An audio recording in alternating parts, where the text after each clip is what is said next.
ವಿರಾಮದ ನಂತರ ಸಂತೋಷ ಸೂತ್ರ ಕಾರ್ಯಕ್ರಮಕ್ಕೆ ಸ್ವಾಗತ ವೀಕ್ಷಕರೇ. ಈಗ ಮಹದೇವ್ ಅವರು ಮೈಸೂರಿನಿಂದ ಕರೆ ಮಾಡಿದ್ದಾರೆ. ಮಹದೇವ್ ಅವರೇ, ನಿಮ್ಮ ಸಮಸ್ಯೆ ಹೇಳಿ. ಸಂತೋಷ್ ಗುರೂಜಿ ಇದ್ದಾರೆ. ಓಕೆ, ಸಂಪರ್ಕ ಕಡಿತಗೊಂಡಿದೆ. ನೆಕ್ಸ್ಟ್ ಕಾಲರ್ ಸುನಿಲ್ ಅವರು ಕರೆ ಮಾಡಿದ್ದಾರೆ. ಸುನಿಲ್ ಅವರೇ, ನಿಮ್ಮ ಸಮಸ್ಯೆಯನ್ನ ಹೇಳಿ. ಸಂತೋಷ್ ಗುರೂಜಿ ಇದ್ದಾರೆ.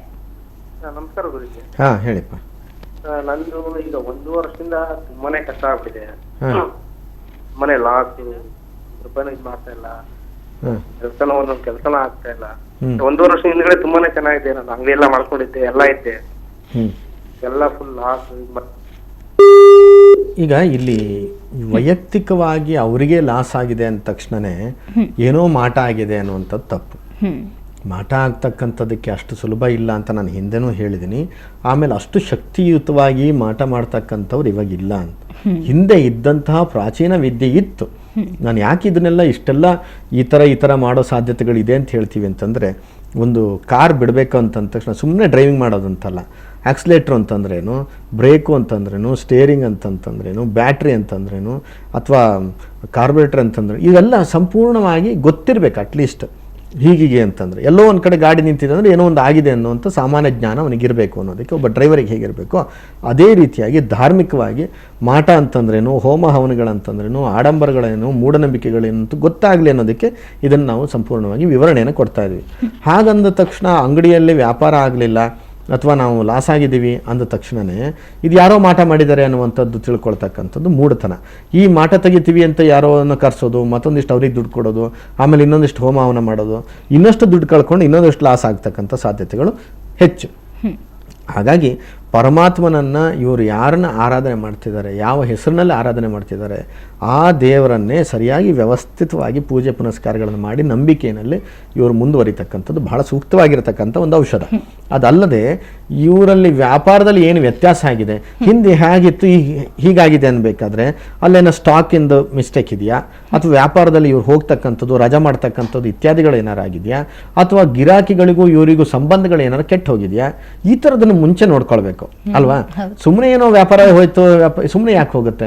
ಇವನು ಕೊಡ್ತಕ್ಕಂಥ ಪದ್ಧತಿಗಳು ಹಾಗೇ ಇದ್ದು ಅಲ್ಲಿ ವ್ಯಾಪಾರದಲ್ಲಿ, ವ್ಯವಹಾರದಲ್ಲಿ, ಹಣಕಾಸಿನ ರೇಟ್ಗಳಲ್ಲಿ ಏನಾದ್ರು ವ್ಯತ್ಯಾಸ ಇಲ್ಲದೇ ಇದ್ದರೆ ಇವನಿಗೆ ವ್ಯಾಪಾರ ಚೆನ್ನಾಗಿ ನಡೆಯುತ್ತೆ.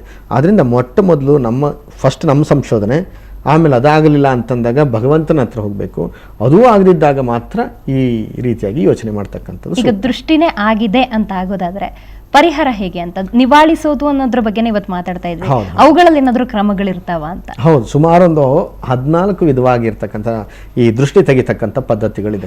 ಆ ಜಾನಪದ ರೀತಿನಲ್ಲಿ ಅದನ್ನು ನಡ್ಸ್ಕೊಂಡು ಬಂದಿರತಕ್ಕಂಥದ್ದಿದೆ. ಅದು ಹೇಗೆ ಅಂತಂದ್ರೆ ವಿವರಣೆ ಮಾಡಲಿಕ್ಕೆ ಹೋಗೋದಿಲ್ಲ, ಸಮಯ ಇಲ್ಲದೆ ಇರೋದ್ರಿಂದ ಆ ಹೆಸರುಗಳನ್ನೇ ಹೇಳ್ತೀನಿ. ಹೇಗೆ ಕೆಲವು ಒಂದು ಕಡೆ ಒಂದೊಂದು ದ್ರವ್ಯಗಳನ್ನು ಬಳಸ್ತಕ್ಕಂಥದ್ದಿದೆ. ನಿವಾಳಿಸುವ ತಂತ್ರಗಳು ಅಂತಿದು. ಕಸಬರಕೆ ಕಡ್ಡಿನ ಬಳಸಿ, ಅಂದರೆ ಪೊರಕೆ ಕಡ್ಡಿ ಇದೆಯಲ್ಲ, ಆ ಪೊರಕೆ ಕಡ್ಡಿನಲ್ಲಿ ಸಮೇತ ಬೆಂಕಿ ಹಚ್ಕೊಂಡು ನಿವಾಳಿಸ್ತಕ್ಕಂಥ ಒಂದು ಕ್ರಮ, ಉಪ್ಪು ನಿವಾಳಿಸ್ತಕ್ಕಂಥ ಒಂದು ಕ್ರಮ, ಸಾಸಿವೆ ನಿವಾಳಿಸ್ತಕ್ಕಂಥ ಒಂದು ಕ್ರಮ, ಸಾಸಿವೆ, ಕಸಬರಿಕೆ ಅಥವಾ ಒಣಗಿದ ಮೆಣಸಿನಕಾಯಿ ಇಷ್ಟನ್ನು ಬಳಸಿ ನಿವಾಳಿಸ್ತಕ್ಕಂಥದ್ದೊಂದು, ಈರುಳ್ಳಿ, ಬೆಳ್ಳುಳ್ಳಿ ಅಥವಾ ಬೆಳ್ಳುಳ್ಳಿ ಸಿಪ್ಪೆ, ಮೆಣಸಿನ ದಂಟು, ಪೊರಕೆ ಕಡ್ಡಿ, ಉಪ್ಪು ಇವುಗಳಿಷ್ಟನ್ನು ಬಳಸಿ ಮಾಡ್ತಕ್ಕಂಥದ್ದು ಒಂದು ಕ್ರಮ. ಆಮೇಲೆ ಇವೆಲ್ಲ ಮಾಡಿ ನೆಟ್ಟಿಗೆ ಮುರಿತಕ್ಕಂಥದ್ದು ಇದೆಯಲ್ಲ ಹೀಗೆ ಅಂತೇಳಿ, ಅವು ಒಂದು ಕ್ರಮಗಳಿವೆ. ಅದಲ್ಲದೆ ಕಲ್ಲು ನಿವಾಳಿಸ್ತಕ್ಕಂಥದ್ದು, ತೊಗರಿಬೇಳೆ ನಿವಾಳಿಸ್ತಕ್ಕಂಥದ್ದು, ಮಣ್ಣನ್ನು ನಿವಾಳಿಸ್ತಕ್ಕಂಥದ್ದು, ತೆಂಗಿನಕಾಯಿನ ನಿವಾಳಿಸ್ತಕ್ಕಂಥದ್ದು, ಎಳ್ಳೆಣ್ಣೆ ನಿವಾಳಿಸ್ತಕ್ಕಂಥದ್ದು, ಕೋಳಿ ಮೊಟ್ಟೆಯನ್ನು ನಿವಾಳಿಸ್ತಕ್ಕಂಥದ್ದು, ಓಕಳಿಯನ್ನು ಮಾಡಿ ನಿವಾಳಿಸ್ತಕ್ಕಂಥ, ಹೀಗೆ ಒಂದೊಂದು ಮಾದರಿಯಲ್ಲಿ ಒಂದೊಂದು ಪ್ರಾಂತ್ಯದಲ್ಲಿ ಒಂದೊಂದು ರೀತಿಯಾಗಿ ಇರ್ತಕ್ಕಂಥದ್ದು.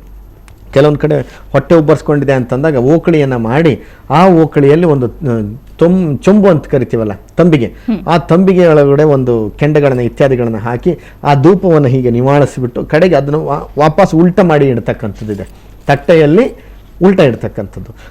ಇದಕ್ಕೆ ಬಲೆಯನ್ನು ಹಾಕ್ಲಿಕ್ಕೋಸ್ಕರ 3 ರೀತಿಯಾದಂಥ ಅನ್ನದ ಮುದ್ದೆಗಳನ್ನು, ಕಪ್ಪು ಬಣ್ಣದ ಅನ್ನದ ಮುದ್ದೆ, ಕೆಂಪು ಬಣ್ಣದ ಅನ್ನದ ಮುದ್ದೆ, ಬಿಳಿ ಬಣ್ಣದ ಅನ್ನದ ಮುದ್ದೆಯನ್ನು ಮಾಡಿ ಆ ಓಕಳಿಯಲ್ಲಿ ಇಟ್ಟು ಮತ್ತೆ ಪುನಃ ನಿವಾಳಿಸಿ ಅದನ್ನು ಹಾಕ್ತಕ್ಕಂಥದ್ದು ಇದೆ.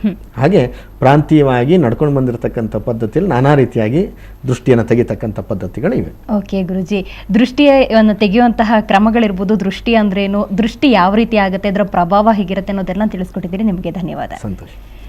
ವೀಕ್ಷಕರೇ, ನಂಬಿಕೆ ಮತ್ತು ಮೂಢನಂಬಿಕೆಗಳ ಪರಾಮರ್ಶೆ ಕೂಡ ಅಗತ್ಯ. ಮೂಲ ನಂಬಿಕೆಗಳನ್ನು ನಂಬಬೇಕು, ಆದರೆ ಮೂಢನಂಬಿಕೆಗಳನ್ನಲ್ಲ ಅಂತ ಹೇಳ್ತಾ ಇವತ್ತಿನ ಸಂತೋಷ ಸೂತ್ರ ಕಾರ್ಯಕ್ರಮವನ್ನು ಮುಗಿಸ್ತಾ ಇದ್ದೀವಿ. ನಮಸ್ಕಾರ. ಕ್ಷಣ ಕ್ಷಣದ ಸುದ್ದಿಗಾಗಿ ನೋಡ್ತಾ ಇರಿ ಸುವರ್ಣ ನ್ಯೂಸ್ 24/7.